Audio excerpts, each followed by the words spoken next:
Sweet and refreshing with a gingery twist. Root beer is an iconic beverage with a nostalgic smell and taste that reminds me of old school drive-in diners.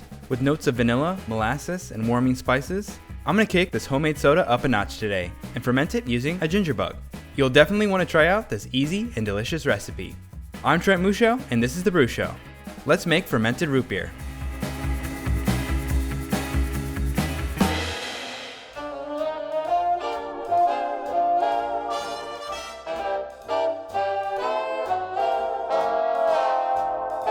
The history of root beer actually predates European colonization in North America.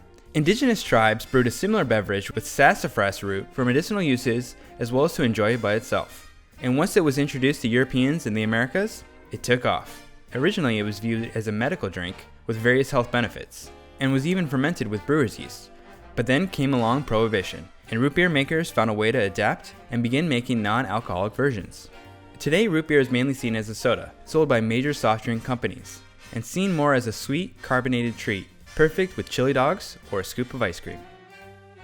The ingredients in root beer can vary depending on who's making it, but the two most iconic ingredients are sassafras root or bark and sarsaparilla root, that give that iconic root beer color and flavor, as well as the foaming agents that make the creamy head on your root beer possible, which all leads to the name root beer.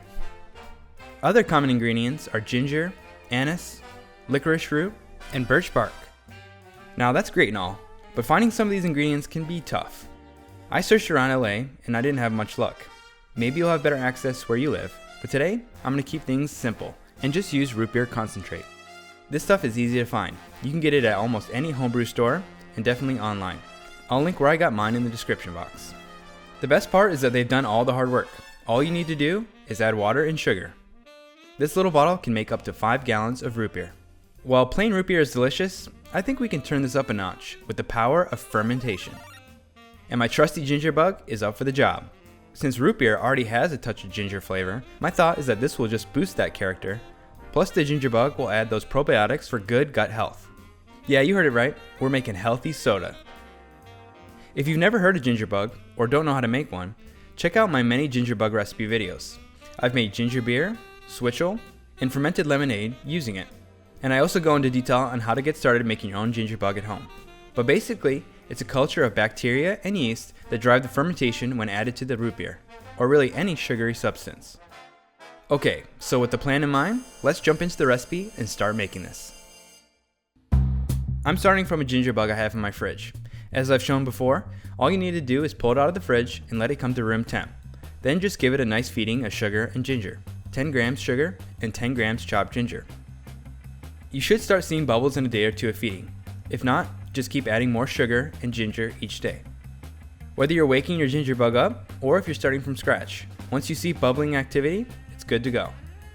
I'm making a 1 gallon batch, but feel free to scale this up to any size you want.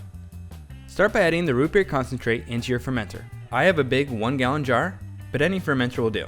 I'm following the instructions from the bottle for dosage, which comes out to about 2 tablespoons per gallon of water. This stuff is strong and it's already smelling like root beer. Next is sugar, 1 cup per gallon according to the instructions on the bottle. But if you want an even sweeter final product, you can add a little bit more sugar since the ginger bug will chew through some of the sugar, making it less sweet. Now I add in some filtered water, for now up to the half gallon mark, just to get things mixed and help the sugar dissolve. Filtered water is recommended for the best taste and results. Next up is ginger, roughly chopped. I'm adding in 30 grams. This is just to reinforce that ginger flavor and help support more fermentation activity thanks to the little bacteria and yeasty boys on the ginger. Lastly, the ginger bug. It should have some nice bubbles on top, letting you know it's ready to rock. I'm using 200 grams of strained ginger bug. I just put the fermenter on a scale and tare it before adding it in, straining it just to get the ginger bug liquid itself. With all that in, now just add some water up to the 1 gallon mark. That's it. Slap a lid on your fermenter and give it a good shake to mix. What was your favorite childhood soda? And have you ever thought about using it as inspiration for a fermentation? Let me know in the comments. Once it's fully mixed, you can either add a cloth or an airlock to cover the opening. Just don't seal the fermenter, since this will start building pressure as it ferments, and you don't want exploding glass everywhere. Now set it in a room temp area out of sunlight for about 3 to 4 days. The warmer the area is, the faster it may ferment. After about 2 days, you might notice a little bubbling going on. That's a great sign. The fermentation is not extremely vigorous though, so you might see an occasional airlock bloop, but don't expect much. For me, after 4 days, I felt like fermentation activity was just about peak. You can take a sample and taste. It should be slightly sweet and gingery. With that, we can now move on to bottling and making this fizzy. There's 2 ways to go about it. Bottle condition, where the root beer continues to ferment and create carbonation in the bottle, or forced carbonation with a keg. I'll be doing both to give you an idea on how it works. Bottle conditioning is pretty simple. The key is to just make sure you have fermentation grade bottles, like these flip top ones or regular beer bottles, and then you just fill them up. You can either use a siphon, or if you're feeling risky, you can carefully pour them into bottles. Once they're closed, it should take about 4 more days of sitting on the counter to build up pressure. If you can wait a week, it might be best. Then toss them in the fridge. And kegging is just as easy. Just fill it up and apply pressure. What I like about kegging over bottling is you can really dial in the amount of pressure you want. And for something like root beer or soda, I want it really, really bubbly. So I set the PSI to about 30, and in 24 hours, it should be ready to drink. This is bringing back all kinds of flashbacks to my childhood. Instantly, when I pour a glass, I'm hit with that indistinguishable root beer aroma. And with the high carbonation I added, there's that big foamy head, inviting me to take a sip.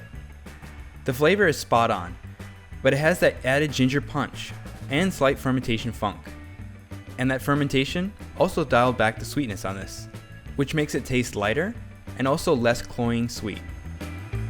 This allows you to taste more of the unique flavors that come with the root beer. It also goes down extremely smooth. There's no sharp bite or bitterness, just a crisp carbonic acid finish. And while this tastes fantastic, I think it might be missing one thing. There we go. Ice cold vanilla ice cream to make this a root beer float.